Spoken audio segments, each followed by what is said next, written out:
I'll call the October 24th, 2024 City Commission meeting to order at 4 p.m. 4 commissioners present in person, and Commissioner Cunningham is remote. And you have that under control. I was told Colin has it under control. First thing we'll consider is the minutes of the previous meeting. I consider them just fine. You considered them fine, good. It's taken care of. Now we have the privilege, I love it when this room, I love this night, we have the privilege of recognizing our employees of 5, 10, 15, 25. I think we have a 30-year. We do have a 30-year. So Erin, if we'll kind of move up, and you got the show. I do. So today we are going to celebrate 315 years of service. And so what we're going to do is, as I call your name, there's some arrows on the ground, just follow there. You'll shake some commissioner's hand, pose for a picture with the mayor, and then shake Toby's hand, and Toby has something for you. Or you come get it from me. All right, 5 years. Let's start off with Josh Young. Josh Young has been with us for 5 years, Airport Operations Foreman.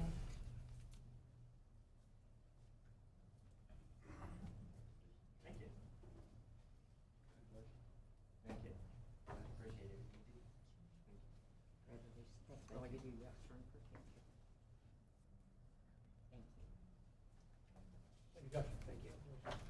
Next up is Alex Broadway, a police corporal with the Hayes Police Department. Is he hiding in the hallway? He is.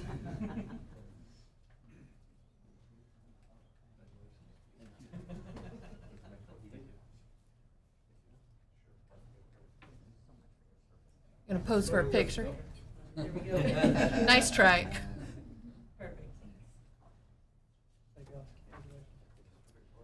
Derek Nordell, he's a master police officer for the Hayes Police Department. I don't think he's here today. I think he's at some training. So we'll move on to Joe Lance, also a police officer at the Hayes Police Department.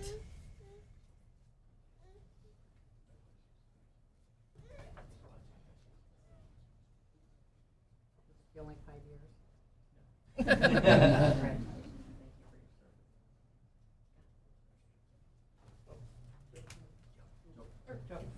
Yeah, you don't want to miss that one. Sarah Willer, she is a administrative assistant for the Hayes Police Department. I don't think she's here today.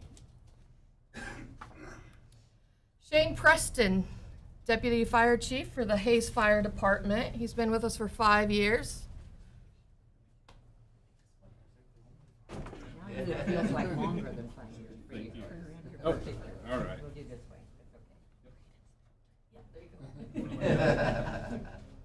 Got it. Thank you. Next up is Braden Dreyer, a senior maintenance worker for the Public Works Department.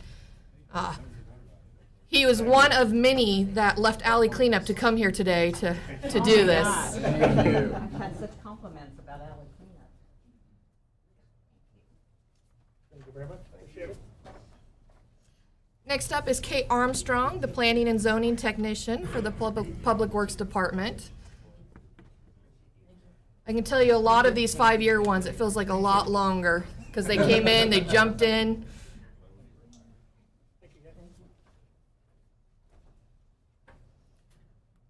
This next one not only has been hired once, but twice by us. Kai Scheibler is a plant operator too for the water department.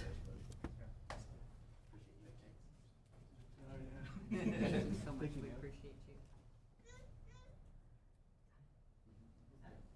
Thank you, Pat. Appreciate it. Thank you. Then we're going to move on to 10 years. The first one, again, has gone at training, but Dave Gillen is a detective for the Hayes Police Department. And then Jason Regal, he is the water reclamation and reuse superintendent for the Hayes wastewater treatment plant. You always look a little intimidated right now. Thanks for taking control.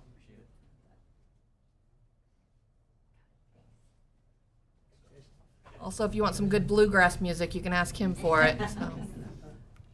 Matt Schmidt, he's a part-time maintenance worker for our water resource department. He wasn't able to come today. And so we move on to 15 years. 15 years. You can tell our detectives are busy. They are at training. So Chris Hancock, police detective for the Hayes Police Department, was not able to be here today.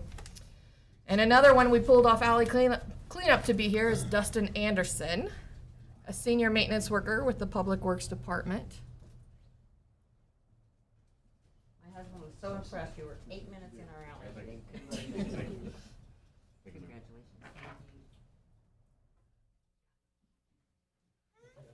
Appreciate it. Mike Winholtz is a park foreman for the Parks Department. He was unable to attend today. Then we have Clayton Unrein, a senior plant operator for the wastewater treatment. Unruh, sorry. We all got you at once. I even practiced the names. I know this guy.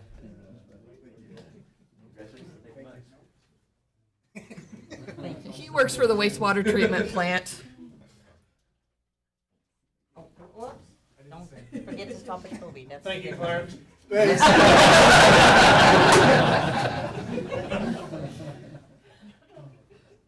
Next up is Chris Rohrbaugh.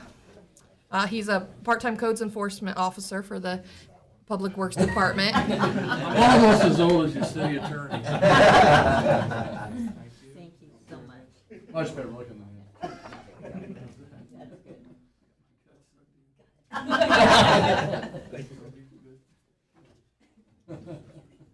And then moving to 20-year service awards. That's a fifth of a century right here. We're starting off with Brandon Zimmerman. He's a senior firefighter with the Hayes Fire Department. He was unable to attend today, but a familiar name. And then Luke Scobie, who's a fire lieutenant for the Hayes Fire Department.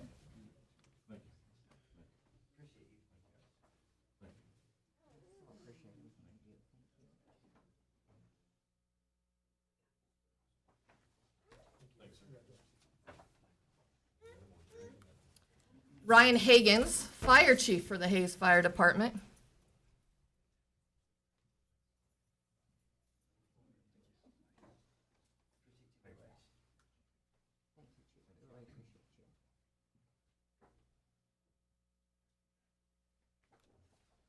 And moving on to the 25-year service awards, we have. What part of a century is that? That's a quarter of a century. A quarter of a century. Aaron Larson is sergeant of the police detectives of the Hayes Police Department. He was unable to attend today. And then we have Steve Schmidberger, senior plant operator of the water plant. He's been here for 25 years.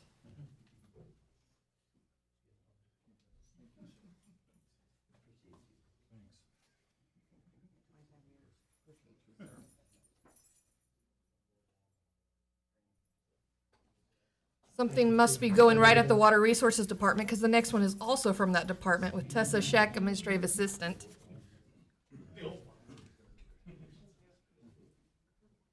Putting up with all of them. I know. Thank you. I appreciate you.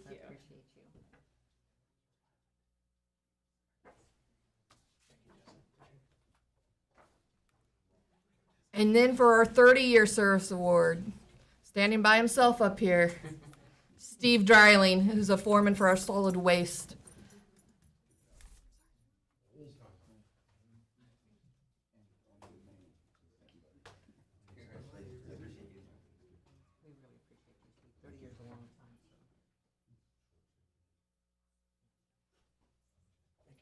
What part of a century is that? 30% of the century. Before everyone sits down or stands up for the pictures, again, I just want to point out 315 years of service is what we celebrated today.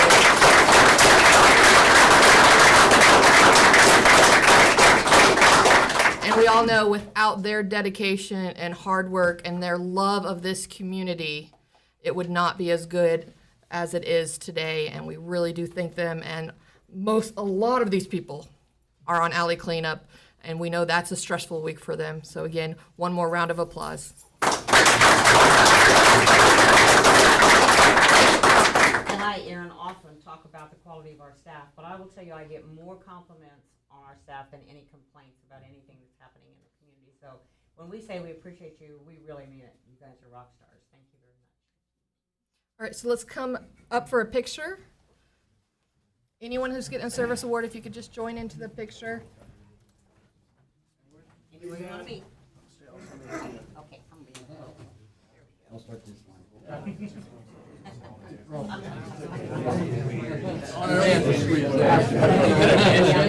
You're gonna have to layer Do a up. couple rows. Layer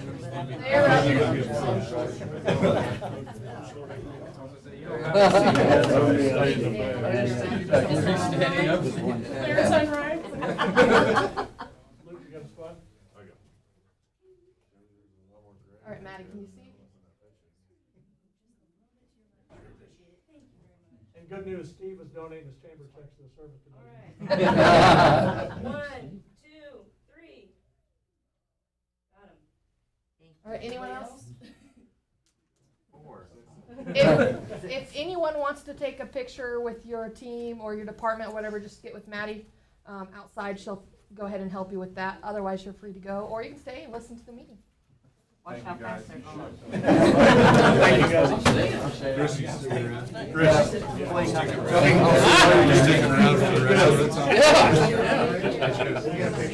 No trouble. How are you, sir? Oh, good. I'm glad it was fun. It was a good dinner. It was really different. It was very different. Short rib was, That short rib was really good. I've got to admit, I've never had a short rib like that. I haven't either, and you know, and you maybe remember the name Peggy Zerfa. She was one of my good friends in high school, and she's a chef in California. You know Jared Staub's first wife, Lindsay. Oh, yeah. Okay, it's her. He's got aunt. two Lindsays. Yes, he's got two Lindsays. This was the Lindsay number one. Okay. She was a chef, and still not a chef anymore, but she was to the stars in California. That is a dish that she makes, and she said it looked as good as anyone she ever put out. Lindsay's mother was in nursing school with Greta. Oh, yeah, that's right. I knew that. I knew that. And it was Peggy, her sister, that was in school with me. Okay, am I on? Should be. I think we're ready to move on. Financial statement, Mr. Rupp. This is a report of financial summaries for the revenue and expenditure activities, City of Hayes, month ended September 30, 2024. Revenues in September totaled $3,227,000. That's an increase of $187,000 compared to the same period as last year. Some notable areas of increased revenue when we compare to September of 23. The $165,000 increase in federal aid for the Airport Improvement Fund includes money from the AIP grant used on the 422 runway reconstruction. Miscellaneous revenue in the Capital Projects Fund increased $653,500 for the receipt of May 2024 property hail claims. In September, residential water consumption was up 12%, with business up 15%. That translates into a total revenue increase of 9%. Year-to-date, total water revenue is up $61,000. Notable areas of revenue decrease. Once again, we didn't receive the sales tax distribution from the state until October. Therefore, you may notice a large decrease in sales tax revenue this month. We make a period adjustment for that later in this report. Rentals for the airport fund fell $8,900 due mainly to timing of receipts. Also, an adjustment for the KHP was a factor given they are building a new hangar at the moment. Water reclamation reserve miscellaneous revenue dropped $172,000 due to receipt of a revenue share with BBJ Inc. on the 55th Street Sanitary Sewer Project at this time a year ago. Expenditures in September totaled $3,063,821. That's a decrease of $98,000. Notable areas of increased expenditure. City manager contingency rose $21,000 for the remodel of City Hall to move HR back to where the fire department admin staff vacated. This included creating a new conference room along with paint and carpet updates. Projects for finance increased $12,500 for the upgrades to the enterprise resource planning software. Fleet maintenance expenditures were up $50,000 due mainly to ongoing May 2024 hail damage repair. Those are covered by our risk management coverage. New equipment reserve was up $910,000 for the purchase of 4 dump trucks as well as the capitalized leases on 2 PD units. Some notable areas of decreased expenditure. Golf course improvement fell $130,600 due to the cart path replacement project a year ago. Intergovernmental was off. In office supplies, $12,700 for the purchase of utility bill forms and envelopes at this time last year. That is a multi-year purchase. Public Works Service Division equipment expense and general supplies dropped $51,000 for signal light detection equipment and concrete repairs last year. Water reclamation revolving loan payment was down $934,000 due simply to the timing of that expense. Month-to-date general fund sales tax collections were at $846,911, which was an increase of $58,000 or 7% as compared to last year. Year-to-date sales tax collections were up $7,296,742, up $41,647 or 57 basis points as compared to last year. Excuse me. The 6-month average was up 2%, which was a year-over-year increase of 79 basis points. And year-to-date, county sales tax collections were at $864,996. That's a year-over-year increase of 7%. The report of top 10 quarter-to-date sales tax collections by classification was up $111,299 or 3%. Those top 10 represent 73% of the total sales tax collections for the running quarter. And finally, the total par value of the U.S. Treasuries for September was $6 million, with a weighted average yield to maturity of 4.2, up 36 basis points from a year ago. The total of the portfolio certificates of deposit on September 30 was $58,007,514, with a weighted average rate to maturity of 5%, up 15 basis points. Total balance of the money market account on September 30 was $6 million, with a current yield to 3.773. That was down just 0.385 from a year ago. Total investments were up $1,061,987. Make a motion, we approve the September 2024 financial report. Second that. It's been moved by Commissioner Musil, seconded by Commissioner Reuter to approve. Any questions, comments, concerns? If not, I'll call for a vote. All in favor, please say aye. Aye. Opposed, same sign. Thank you, Elena. Approved 5-0. Citizen comments. Almost, Aaron, almost. We don't have anything on the consent agenda, so we'll move to item 7, the 2025 health insurance for City of Hayes employees. Good afternoon, Commissioners. Aaron Giebler, Director of Human Resources. So some quick background about our health insurance. We've been with Blue Cross Blue Shield of Kansas since 2017, and we have offered and continue to offer 3 plan options. During that whole time, out of the 3 plan options, the high deductible plan continues to be the most popular option. The city's health insurance cost continues to be well below the national average. A lot of that has to do with the low utilization caused by employees making informed decisions about health cost. Seen here is a graph showing average high deductible health plan employee only annual premium cost. The red line is the national average, while the blue line is the city's average. So you can see we are doing pretty good. We have just over $2 million budgeted for the employees' insurance costs in 2025, and we received the renewal of Blue Cross in September, and the renewal came back just below 13% for a 12.79% increase. Excellent. While that increase is high for us, we're still well below the average. Even with this renewal, our average increase since switching to Blue Cross is just over 1% each year, while the national average is 5% each year. Therefore, in 2025, the city, with input from the Wage and Benefit Committee, recommends to keep the health insurance plans with Blue Cross Blue Shield of Kansas, offering the same plans as last year. Changes were made to the employee premium cost and the employer health savings account contribution amount to keep this recommendation within budget. You do have 2 options. You can approve or you can give us some other guidance. And this is the action I would be requesting tonight. I move to authorize the city manager to sign an agreement with Blue Cross Blue Shield of Kansas to provide employees with a triple option health insurance plan and authorization to provide up to $625 in employer match for employees' health savings account not to exceed $2,013,000 to be funded out of the Employee Benefit Levy Fund. Second. It's been moved by Commissioner Barrick, seconded by Commissioner Reuter. Any discussion? I'll make the same comments I made last week in hopes there's a whole lot of people listening and watching this week. Aaron, you do an outstanding job with this, and I think the biggest, all the paperwork, everything else you do, but the biggest thing you do is be sure that our associates are all educated. And that's why I think we can hit numbers like this, because like you said, they're making educated medical decisions. That doesn't happen everywhere, and I've been in worlds where it doesn't. So I appreciate it very much, and I'm sure I speak on behalf of the rest of the commissioners as well. You can still speak for yourself. I would agree.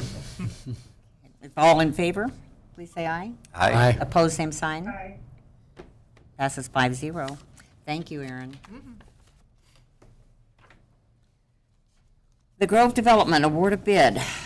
Hi, Jesse. Good afternoon, Jesse Rohr, Director of Public Works.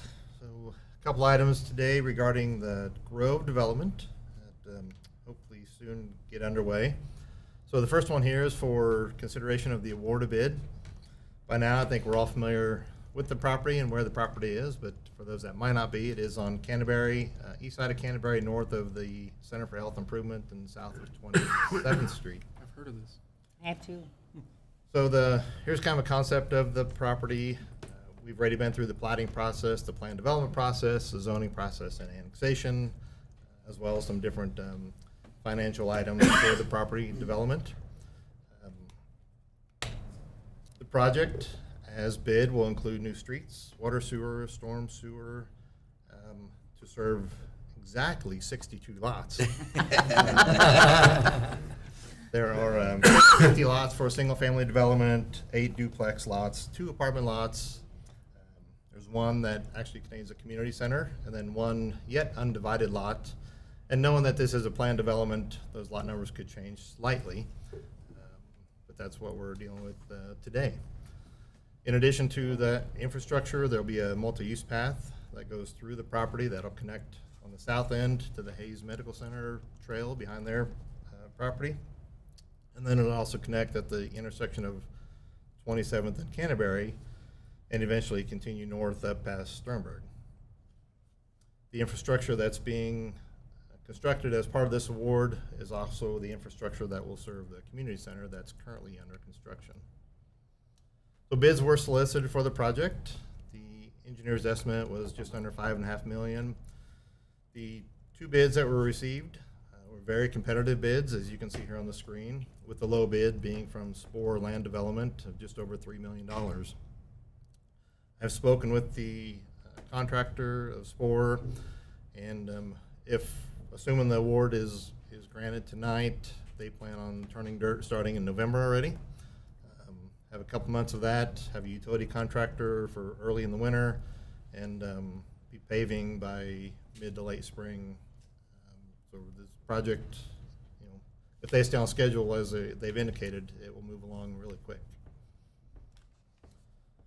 The improvements themselves are being funded by GO bonds and are part of the RHID process that was previously approved by the commission back in September of this year. Assuming you move it through, this will be the options. You can award to the low bidder as is recommended by city staff. There's one other bidder you could recommend to, or you can provide alternate direction. However, the city would recommend an award to Spore Land Development. I move to authorize the city manager to enter a contract with Spore Land Development in the amount of $3,027,348.60 for the construction of street, water, stormwater, sanitary sewer, and other infrastructure improvements for development of the Grove. Second. Been moved by Commissioner Reuter, seconded by Commissioner Barrick. Is there any further discussion or questions for Jesse? It's exciting to see dirt being moved out there already, and looks like they're working on the senior center now, correct? Am I correct on that? Which would be great for our seniors. And I think Doug said last week there's approximately 40-some people that have contacted you interested in this development, so it's not something that's going to sit there for years to get filled up. So it's exciting. Very much so. And it's always great, with all of the uncertainty with costs and things over the last 4 years, that we can get bids that are significantly less than what we budgeted for. But as Commissioner Jacobs said last week, it'd be nice to, at some point, things, standardize out a little bit so we can actually get better estimates so we can make our planning a little better with what we might spend.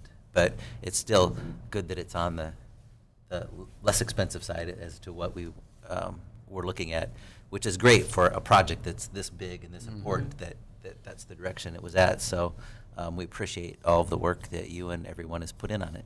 So you're saying we won't have to use the COVID excuse pretty soon? That's what I'm saying. You know, as big a deal as I made about the change last week, and I still think it was a disappointment. It's very exciting that it's that direction and not the other, because we've had it the other way before, and it's not nearly as much fun that way. Agree. Commissioner Reuter, any comments? No, I think you guys covered it. Okay. All in favor of the motion, please say aye. Aye. Opposed, same sign. Commissioner Cunningham, I'm not forgetting that you're there. If I'm not calling on you and you want to say something, please yell at me, okay? Yes. Thank you. I look over at the little thing that you're coming out of, and I see Jesse, so. One comment I will make, and I could make it at the end of all of this, I do make sure to comment how much we appreciate developers that come in. I don't think we often enough talk about Grow Hayes in that same term. The development of the Grove is just a huge, huge addition to our community. It's taken a long time. It's taken a lot of effort on the part of the Executive Director, Doug Williams, and his team. To see it come to fruition is really exciting, and I keep driving by on Canterbury. I like what's happening out at the community center, but I just see big piles of dirt. Doug said pretty soon we'll be able to actually drive in, so I'm looking forward to that piece. Congratulations, good stuff. Okay, next on our agenda, the Grove Development Construction Engineering Services Agreement. All right, Yes, he's still second- there. Still here. So second item related to the Grove would be your consideration of approval of the Construction Engineering Services Agreement. So again, we already talked about what the Grove project includes, the infrastructure of the multi-use path. So we've covered the construction part of it, we've covered the construction inspection of the actual job. So Driggs Design Group did actually design and do the engineering for all the infrastructure that you just awarded the project for. And we've also reached out to them to get them to perform the construction engineering services, which include the things such as the daily inspections on the job, testing of soils, subgrade, concrete. We want to make sure we as a city are taking over a project that will be a long-lasting project and we're getting the best product that we can in the end. They'll also cover the required stormwater inspections and then prepare pay applications, and basically they're out there making sure that this job is built per the plans that have been reviewed and approved. So it's an important step in the project, and as fast moving and as large a project as this is, that'll be an important step. So the cost for that is $100,438. This will be paid out of the same GO bonds and part of the RHID process as well. Your options on here, either approve or provide other alternatives. But staff would recommend approving the agreement as submitted.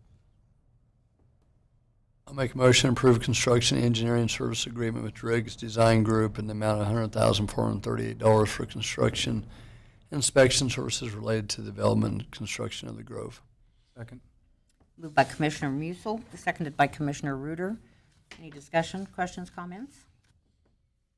Commissioner Cunningham, go first. No, I feel like it's just an echo to what was said with the last action, that it's just exciting to see that we're one step closer to that area being developed. And I had a thought in all this development that our changing of the Canterbury to the 3 lanes is probably gonna pay off with the increased traffic up there. You hear that, Reese? Yes, ma'am. Commissioner Barrick is arguing here already, ready to argue with you, but I think. Any other comments? All in favor, please say aye. Aye. Opposed, same sign. Passes 5-0. Thank you. Thank you, Jesse. This is the Grove Commission meeting. Item 10, Home Rule Ordinance to approve a development agreement and economic development grant to the Grove Project. Good afternoon, Colin Belzer, Deputy City Manager. So I think, as we all know, Grow Hayes is proposing the retiree-focused plan development. located just north of Hayes Med, which will include a variety of residential housing opportunities as well as the senior community daycare center. The city will finance and construct the project infrastructure, and reinvestment housing incentive district has been created, and that went into effect October 15th. So because Grow Hayes has requested that the use of a reinvestment housing incentive district, and because the request also requires the city to finance and construct the project infrastructure, a development agreement to establish the responsibilities of each party is necessary. And so some highlights of the development agreement will be entitling the city to all the RHID revenues. It'll establish an escrow account for debt service. Lot sales and Midwest Energy reimbursement payments will be required to be deposited into the escrow account. The project must generate sufficient increment after 6 years, or the city will have an option to take ownership of all the undeveloped lots. And then the excess lot sale profits will be equally split between Grow Hayes and the city. Adopting this ordinance will approve the development agreement. And then in addition to approving the development agreement, adoption of the ordinance also provides an economic development grant to Grow Hayes for expenses they've already incurred that are RHID eligible. They've spent approximately $825,000 on land and electrical infrastructure costs, which are eligible to be reimbursed by the RHID. The city will reimburse Grow Hayes through the economic development grant, and that economic development grant will be funded by general obligation bonds with debt service provided by the RHID. So as I mentioned, the developer is proposing the city finance and construct the infrastructure. The eligible project costs are estimated to be approximately $8.2 million, and the RHID is estimated to generate approximately $8,452,000. So the city will issue general obligation bonds for the project with initial debt service payments coming from those proceeds that were deposited into the escrow account. And then once the RHID revenues start picking up from the property enhancements, the RHID revenue will take over those debt obligations. The city financing and constructing infrastructure for residential developments is not new. It's not out of the ordinary. This has been done many times with the traditional special assessment approach where the developer provides a 30% deposit. This is a similar approach, but we are using the RHID tool instead. The commission does have the following options: to adopt the ordinance, decline, or provide other direction. And the action requested is to adopt the ordinance. Move to adopt ordinance number 4064, approving a development agreement and economic development grant for the Grove project. Second. It's been moved by Commissioner Reuter, seconded by Commissioner Barrick. Any questions or comments? I'm just still a little salty that Doug didn't like my suggestion of Grove Hayes development instead of just the Grove, but you know, other than that, as with everything else. I'll make one comment. You know, you just can't extol the virtues of this community often enough and in more environments than I have been able to. But I was at the WSU Economic Outlook Conference today, and when they began their session on housing, they were very complimentary of the city and of Grow Hayes in particular on the way that we have started our developments, done developments, and it started RHIDs. We were asking some questions, and their comment was, we were asking about other communities, and their comment was, other communities are looking to you. So that's, again, the heads get a little big back there, Doug, so that'll be the last one. But it really is a source of pride. I think that the partnerships that we have developed and the collaboration that's happening in this community right now is just phenomenal. So I was very proud to be sitting there and have you guys recognized today. You know, Mayor Jacobs, that didn't happen until we all started working together. That's right. You know, collaborate, like you always say. And, you know, in the last, 5 to 6 years, that really took off, and, Yep. and you can see it. I've been very good about not using that word But that's your collaboration, favorite because word, you guys so gave you- me so much trouble, but I'm back using But it. it's worth it, and I love it. Thank you. No other comments? I'll call for the vote. All in favor, please say aye. Aye. Opposed, same sign. Passes 5-0. And we still have Colin. Colin's going to talk about charter ordinance to modify transient guest tax rates. Good afternoon, Colin Belzer, Deputy City Manager. So currently, the transient guest tax rate is 7%. 5% was established in 1998 for operations, and then additional 2% was established in 2018 for North Vine projects. To go on a 5% for your operating budget for 30 years or not quite 30 yet, 25 is quite impressive, but the CV fund is becoming unsustainable. Technology's changed, costs have increased, so they're doing a lot of things differently. And if we want them to continue providing valuable service they do for Hayes, a rate increase for them to be sustainable is necessary. The 2025 budget was prepared and approved using the 8.25% transient guest tax rate, and a charter ordinance is required to modify the TGT, or transient guest tax rate. So a charter ordinance is a city ordinance that exempts a city from some or all of the state law that doesn't apply equally to all cities. It does require a 2/3 majority vote, must be published once each week for 2 consecutive weeks, and then after final publication, there is a 60-day protest period where if a valid petition is presented, the issue must be put to a vote. But if no valid petition is presented, the ordinance will become effective on the 61st day after final publication. Here's a map of all the cities in Kansas that currently impose a transient guest tax. It does appear that we will be the only 8.25% community.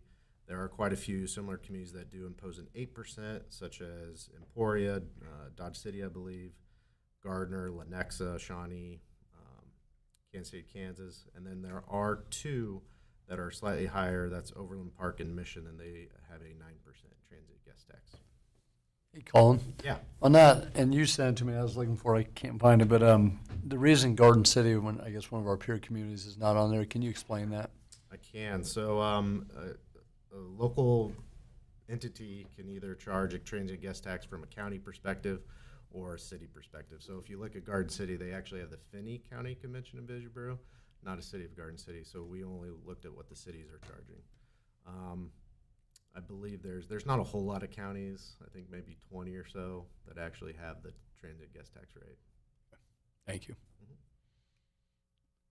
So if approved, the first publication would be tomorrow, with the second publication November 1st, where the protest period would begin, and then it would end January 1st, and then the new transient guest tax rate would be implemented April 1st. The state implements those quarterly, so that's why it'd be April 1st. So increasing the transient guest tax by 1.25% will generate an additional $250,000 per year approximately. The increase in revenue will allow to ensure reserves are continue to be funded, but also does allow for additional advertising to increase by 36% and promotions, but line item to increase by 18%, which again, we rely on those visitors to our community, and CVB does a great job of advocating for Hayes. So that will in turn should generate more sales tax for our town, which is very important. And then $50,000 of the increase in revenue is also being transferred to special parks to enhance the maintenance funding for the city's parks and recreational facilities, which visitors do use.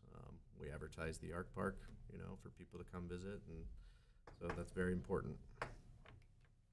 Your options are to adopt the charter ordinance, do not approve, or provide other direction. And then this is the request, as I always like to point out for Commissioner Barrick, because he gives you a hard time. Obviously, we can't do a 2/3 majority with our 5-member commission, so it does take 4/5 or 80%. If I don't say it, he's going to say it. He'll say it, yes, you're right, you're right.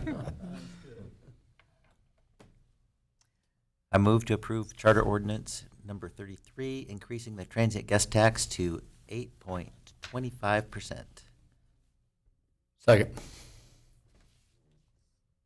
Was it you? Yeah. It's been moved by Commissioner Barrick, seconded by Commissioner Musil. Any questions or comments about the action? Colin, that, you said that's $250,000 it would bring in. That's about the equivalent of 1 mil. Are we 260? One mill's about 300,000. Oh, 3, okay, Yeah. so it is less, okay. 286, I think, Pretty close. 287. But if we raised Ballpark. if we raised the mill, that would just be on the residents of Hayes, where this, if you stay in a hotel, you're gonna pay a little Yep, bit more. this is just for the hotel. So if you're a visitor staying in a hotel. So we have to find reasons to make them come here, and that's what she That's what does, the right? money's for, yeah. It's, we're really just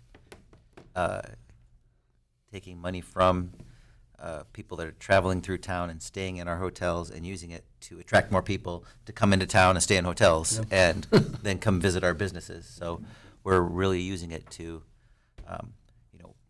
get people to come look at, see, and enjoy all of the quality of life improvements that we've made to the city over the last number of years, and be able to show that off. And so I think it's very important that we, take advantage of that because Melissa does a great job of really highlighting our town, and this is the way to make that happen in a bigger sense. It's just incredible that it's been that same amount since 1998. I mean, to be able to do what we've done in that time without increasing it at all is just phenomenal. So being able to give you the resources you need, can't wait to see what happens. Okay, any comments, Commissioner Cunningham? I just want to add that, something that I found important going through the budget last year was finding sustainability for not only CDB, but for special parks as well. And so the fact that this will be able to create that sustainability for the CDB and add to the funding of the parks, I think, is a very positive thing for us. I agree. No further comments. I'll call for a vote. All in favor, please say aye. Aye. Opposed, same sign. Passes 5-0. We're ready for progress. We like progress. Colin Belzer, Deputy City Manager. And so for the latest progress report, Service Division employees, along with assistance from Ellis County Public Works, added fill material to the edge of the new Wheatland Drive asphalt paving to create a tapered edge to eliminate the severe drop-off. They made some enhancements to the curb and gutter repairs near the intersection of 8th and Vine Street. And then some curb and gutter near 17th and Fort also was replaced. And they also completed repairs to curb and gutter and a storm drain structure near 27th and Vine Street. 6 signs designating the city as a Purple Heart City were installed by the Service Division, and this was approved by the City Commission and coordinated with various local veteran groups. Stormwater staff excavated and regraded a city drainage outlet structure on TMP's property just west of Hall Street, so it would drain properly because it had begun to silt in over the years. Several Fort Hays State University students with the Geoscience Club, Sternberg Club, assisted stormwater staff in an annual trash cleanup of Skyline Draw. 8 bags of trash were collected and disposed of, and the draw looked great. The students were treated to a meal after the cleanup was complete. Hays Fire Department did visit all the elementary schools to discuss fire safety. The new inflatable fire safety house was a big hit with the area students. On October 19th, Hays Fire Department members trained on removing an individual from inside the dam at Cedar Bluff. So Hays Fire Department is a member of the State of Kansas Technical Rescue Program. So certain Hays Department firefighters volunteer to serve on the team. Also pictured were firefighters from Sherman County. The Parks Department was one of 51 organizations throughout the state of Kansas that received a waste tire grant from KDHE. The grant money was used to pay for half of the rubber surfacing at Kiwanis Park. The recycled tires add increased fall protection, and they don't deteriorate like the mulch has to go in. At Pratt Optimist, staff installed a sidewalk extension on the west side of the property and added an ADA ramp. And then the pond at Vineyard Park, we did this a while ago, but Boyle wanted to make sure it was full in the picture, so we waited. And then he did want to wait till you saw grass around it, and so it was greens, but I said, we need to show it. So you can see the pond at Vineyard Park did increase from a 1/4 acre to 2 acre surface area, and that was a lot of help from Ellis County Public Works, who did the digging and hauled the dirt away for their construction needs. And landscaping and grass establishment is still underway. Staff winterized the splash pad for the season. This includes flushing the lines and inserting antifreeze down the lines to prevent frozen pipes, and then they clean out the holding tank as well. GIS staff worked with the fire department on data-based visuals for their ISO review. Officer Kaylin Leach read to children at the Hays Public Library on September 26th. Holly Dickman and Joe Billinger spoke to multiple groups of 4th graders during Kids Ag Day on October 8th. They spoke about where our water comes from, where it goes, and led the kids in a water trivia game. Holly Dickman was also invited to speak for the first Science Cafe on October 7th at the venue. She presented on water smart landscaping. Water Resources also are slowly working away at replacing the fire hydrants that need replaced. Here's one at 1414 East 29th Street. On October 15th, Water Resources assisted in unloading 32 pallets of AMI meters for the AMI meter upgrade project. The plan is to set the base stations on the tower, on the Sternberg Water Tower and the water plant, and then soon they'll install 50 to 75 meters for a test case. And then we are anticipating a January through February installation of those. Water Resources crew responded and repaired to a water leak at 303 Fort Street, as well as 101 East 23rd Street. And then a University of Georgia PhD student is actually conducting a research project on quail in Kansas, and her project's utilizing several locations in the state. And the R9 was a piece of property that she learned about, and we learned about, made a connection, and so she will be doing a study where she traps and monitors the local quail populations. They'll be fitted with radio collars and leg bands and be monitored throughout the next year. And we've asked her to share that research when she gets done. Very cool. CVB staff worked with Kansas Tourism to get the new Kansas Mobile Visitor Center plugged into Oktoberfest. The Mobile Visitor Center made appearances at the Downtown Hayes Market, the Fort Hays State Homecoming Parade, Fort Hays State Tailgate, and the Municipal Park for Oktoberfest. October 4th and 5th, CVB and the Hayes Chamber partnered to staff the Oktoberfest headquarters tent and manage merchandise sales, as well as food and drink vouchers. And then Commissioner Reese Barrett gave a welcome on behalf of the city and showed off his German language I skills. was just going to say, he did it in German. I love it. That's awesome. On October 18th, Janet Kuhn assisted with registration at the American Association of Petroleum Geologists Mid-Continent Field Conference held at Fort Hays State University. October 21st through 23rd, CVB staff did attend the Kansas Tourism Conference in Olathe. The Kansas Gunsmoke Trail received a first-place marketing award for the collaboration marketing campaign, which is among Abilene, Wichita, Hayes, and Dodge City. And then Melissa also received her Kansas Destination Specialist certification. And then the Kansas Highway Patrol hangar building continues to make progress, and the slab pour did start this week. Good stuff. Good stuff. Any questions for Colin? Awesome things. Awesome, Congratulations. Progress. Hayes Happenings. Always good stuff from Melissa. Hello, Commissioners. Melissa Dixon from the Convention and Visitors Bureau with some things happening in November that I want to be sure you know about. The Hayes Community Theater is going to extend that spooky season into the first weekend of November with their Haunted Hayes tours. They're different every year, but the thing that is consistent is that their talented staff does a great job of taking people around town. Every 20 minutes or so, there's a new tour and giving you a little bit of Hayes history. They're really great. If you've never done one, I recommend. This is a great partnership between Master Cleaners and Top Notch Cleaners. They've been gathering coats, and their giveaway day will be Saturday, November 2nd in the morning, right down there on that corner of Main and 8th. Kiwanis is going to host a Veterans and Military Appreciation Lunch. Now, this one is not on Veterans Day. It's actually on the Thursday, and that'll be at Rose Garden Banquet Hall. And that's not saying there won't be another program on Veterans Day, but Isn't that Veterans Day, though? it's Monday, the 11th. I thought Monday we recognized it, but the 7th was actually the day. Wrong. But more opportunities to recognize veterans can possibly come up between now and then, and if I hear about them, I will let you know. Christmas on the Bricks holiday open houses will be downtown Hayes, November 7th through the 9th. It is already that time. And then opening day for quail and pheasant season will be Saturday, November 9th. And that is statewide. The Fox Theater will host Old 60 on November 9th. Not many tickets left for that show. And then Jared Neiman on November 16th.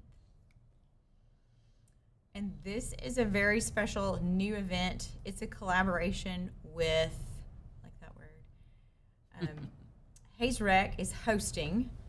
Fort Hays State Leadership 310 is creating a fundraiser for First Call for Help. So this is for housing needs in Ellis County It's going to be a big inflatable carnival with lots of stuff for kids to do. It's only $10 for an armband. That's November 12th out at Hayes Rec. TMP Marion's Fall Musical will present Big Fish, and that's November 14th, 16th, and 17th in their Dryling Theater. And the Ellis County Ministerial Alliance will have their Thanksgiving feast on Thanksgiving Day. This is the free meal open to anyone at Kansas National Guard. First come, first serve till they run out. Now, Thanksgiving Day buffet at Rose Garden is not free, but it is also fantastic. That will be $28 for adults, $20 for seniors, $15 for kids.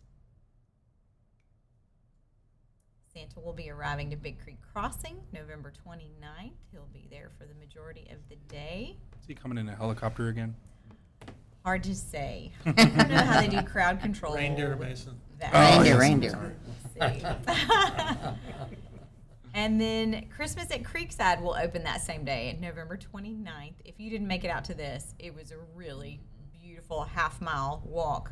And I heard there will be 50,000 more bulbs and a giant inflatable gingerbread slide. That's out at Creekside Resort and RV Park. That's awesome.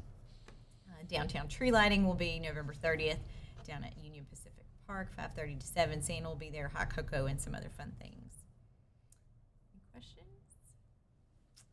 Lots to do in Hayes, America. Sure Thank you, is. Melissa. Congratulations on the awards. Yeah. Thank you very much. Appreciate it. Congrats. Commissioners, Commissioner Cunningham, I'll start with you since I've been missing you. Sure, no problem. Gosh, seeing Melissa's update just made me realize the holidays are extremely close. Mm-hmm. And so, yeah, lots of fun things coming up, and the weather, I'm sure, will keep getting cooler for us. My only comment is I just wanted to extend that thank you to Ellis County for helping with the Vineyard Park and creating that better and bigger space for us. So very much grateful to their resources and helping us with that. Okay, thank you. Commissioner Musil, I got none. Commissioner Barrick. A couple of things. One of the things I wanted to have a little special thank you was Commissioner Reuter and I got a chance to go last week to tour the progress on the new high school. And it is really well done and going to be spectacular. And they were really smart about a lot of their planning. For example, they're not having to put, restrooms and snack shack things outside for football events or other events. They have it actually inside the school where people can go right in. So they're making it better and more economical that way. The way they've organized it, it's going to be really a beautiful building, and it's going to really function for a long time for both the teachers, the staff, and the students. And so I appreciate getting a chance to see an update of how that looks. I think that's really very cool, and it's going to be great for this community. Also wanted to note that, got a chance to go to the Hayes Economic Development meeting today, where there was a lot of good information and positive things about Ellis County and about Hayes, with sort of one exception, and that is that when you look at Hayes, we have an 18% poverty rate, which is higher than any place in the state. And we have 41% of households that are considered right at the level where they could drop into poverty, but they can make their ends meet just barely. And if anything goes wrong, they're at a very much a minimum. That's 41%. And when you look at that, the median income for Ellis County is $55,000. And according to these stats, for somebody to be out of the sort of poverty and out of the sort of what they have called Alice range is basically $50,000 to $75,000 for a household income. And if you think about that, and that's obviously different if you have 2 adults and 2 children, how many kids you have. But the reality is, it would take to get all of Hayes outside of poverty and into an area where they're not always struggling week to week and month to month, would be people with jobs making $25 an hour. So that's really something that we can do something about. Not we can't legislate anything like that, but the reality is, we heard, somebody said, what can business leaders do in Hayes? And there was a lot of suggestions, oh, you can donate to this and to that. We have all these great groups that are trying to help families out. Hey, if you're a business leader, you can donate to this thing and maybe volunteer. And I'm like, that's well and good, but we wouldn't have to have all of these organizations if we actually were able to pay people enough so that they were outside of the risk zone every month. So to me, not every business can do this. It's more complicated than that. I understand that. But if you're a business leader, and if you want to be considered a business leader, and you're a successful business person in this town, you really should be paying your workers at least $20 an hour. That still would take a second person in your household working to get into the safe zone every month. So I just think that if we want a community where everybody can participate, and everybody can participate in putting money back into the community by shopping everywhere, then we have to pay people enough so that they can participate. We can take care of the poverty level, and it really is a wage thing. So I just challenge anyone who is a successful small or large business owner that wants to really be considered a leader. And I say this goes to Fort Hayes and the Board of Regents, not just private business owners. It's everybody, that we need to pay people a wage where they can participate, and that's at least $20 an hour. So I think this is something that we can do, and we could be the best way to make our community more successful in the future. So that's just a challenge I would like to throw out there. Well said. Commissioner Reuter. Well, it's hard to follow. It was a very interesting conference. I've been to a few of these, but I feel like this one had so much, I don't know, a lot more thought-provoking information than in years past. I know I was sitting there and I told you, I was like, I'm taking a bunch of notes and I'm going to have somebody like look at them and see what. I'm waiting for them. Yeah, see if you can decipher what I had in my brain, because it was it covered everything. It covered housing, childcare, wages, obesity rates, our education levels, everything that it takes to make us function as a community.